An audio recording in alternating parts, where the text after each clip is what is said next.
Oke, assalamualaikum warahmatullahi wabarakatuh. Selamat datang kembali di channel Didik Science. Semoga para penonton saya dalam kondisi sehat walafiat, dalam kondisi yang paling baik sampai saat ini, dan kedepannya pun akan semakin baik pula. Oke, dalam video kali ini saya akan berbicara tentang turunan lagi, diferensial, dimana yang diferensial akan saya bahas di sini ada aturan rantai. Nah, mungkin beberapa penurunan rumusnya sudah ada di video sebelumnya, ya silakan Anda cek di situ. Nah, sekarang kita akan bicara khusus di aturan rantai. Mari kita mulai. Sebelumnya ingat download dulu. Oke, baiklah. Sesuai judul, diferensial atau aturan rantai. Di sini aturan rantai ya. Nah, apa itu aturan rantai? Oke, kita contohnya seperti ini. Mungkin pakai diferensial biasa kita sudah bisa mengerjakannya ya. Nah, mungkin yang seperti itu, fx sama dengan x plus 2 dikuadratkan. Nah, kita kuadratkan terlebih dahulu, hasilnya seperti itu, baru kita turunkan. Sebenarnya seperti ya, df dx sama dengan 2x plus 4.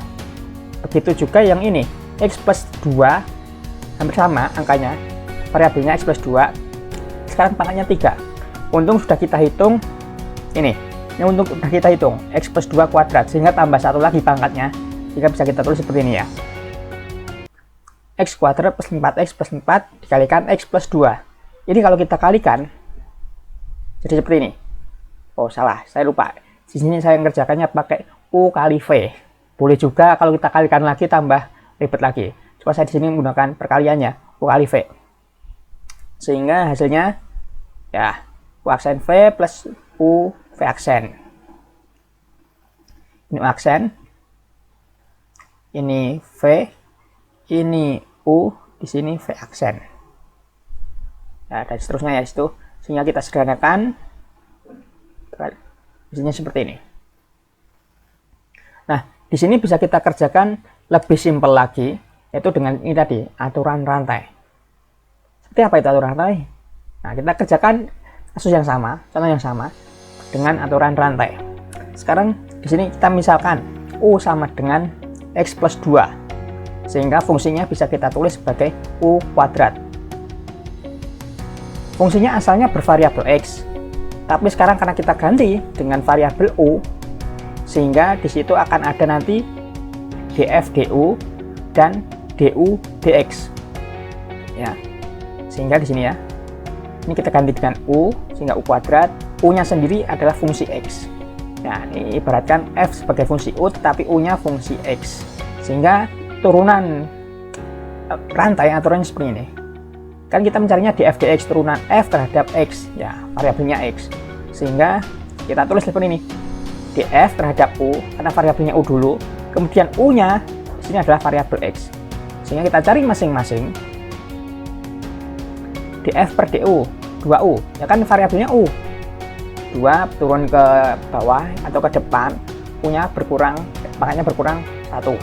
Kemudian du per dx. Nih, x-nya pangkat berapa? 1. Kita turunkan, udah 1. X pangkat 0.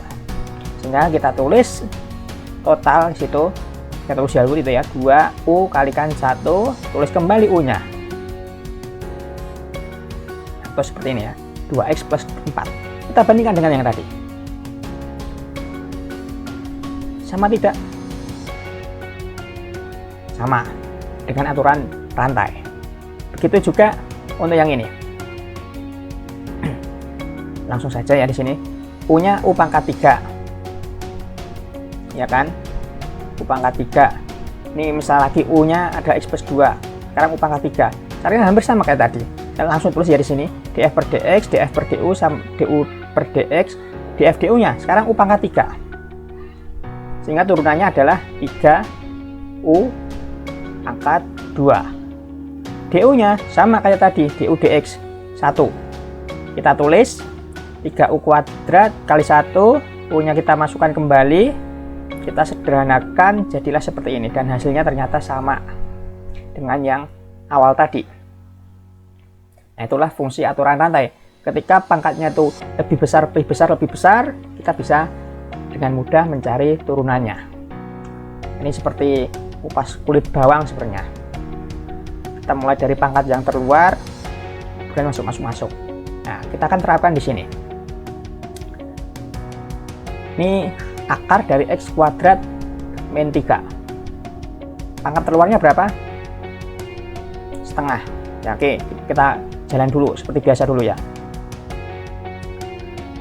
U sama dengan X kuadrat min 3. Kemudian berarti U pangkat setengah kan di situ. U pangkat setengah, sehingga seperti tadi df per du, du per dx. Oke, df du ini kita turunkan. Hasilnya seperti itu.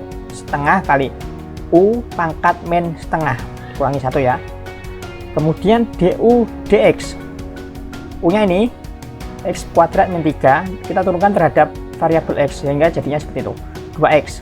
Kita turun ke depan, X-nya pangkatnya berkurang 1. Kita tulis kembali lengkap. Seperti itu. Ini duanya bisa kita coret seperti itu ya, sehingga ada X saya pindah ke depan, U-nya saya tulis kembali X kuadrat min 3 pangkat min setengah, atau diubah bentuknya seperti itu.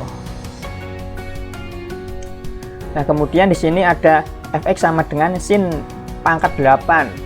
8 dari 3x kuadrat min 3. Ya, kayak tadi. Nah, misalkan U adalah sin 3x kuadrat min 3. U-nya adalah sin ya, bla bla bla, di dalamnya masih ikut. Kemudian V-nya adalah yang di dalamnya sin 3x kuadrat min 3. Kemudian dari situ saya tulisnya fx sama dengan U pangkat 8, dengan U-nya adalah sama dengan sin V. Ya, V saya masukkan ke sini. Ini kan saya misalkan V. Sehingga dari situ kita nyari turunannya secara keseluruhan. df per dx sama dengan df du, kemudian du dv, kemudian yang terakhir dv dx. Kita turunkan, df du nya adalah ini 8u pangkat 7, du dv nya, u nya adalah apa tadi? Ini sin v, makanya saya tulisnya seperti ini, u sama dengan sin v. Kita turunkan terhadap variabel v, turunannya sin adalah cos, variabelnya v, ya udah cos v. Dan yang terakhir dv dx, 6x ini, v terhadap x, 3 kali 2 ya, x. Nah, sehingga jadilah seperti itu. Kita kalikan ulang, 8u pangkat 7 cos v kalikan 6x, sehingga kita sederhanakan seperti itu. Jadi seperti ini ya, 8 kali 6x nya. Atau kalau dengan cara langsung tanpa ya, variabel itu kita turunkan secara langsung. Oke, jadi saya langsung sini ya, kita buat dari ini df dx secara langsung tanpa aturan ini. Caranya seperti kulit bawang. Saya nulisnya df dx itu sama dengan, oke, pangkat terluar yang mana? Pangkat terluar adalah di sini adalah yang 8, sin pangkat 8 pangkat terluarnya, sehingga 8-nya saya turunkan, sin-nya pangkatnya berkurang 1, sin pangkat 7. Otomatis dalamnya belum saya turunkan kan, saya tulis saja dulu 3x kuadrat min 3. Nah, oke, sin-nya pangkatnya sudah turun, kemudian tapi ini belum kita turunkan,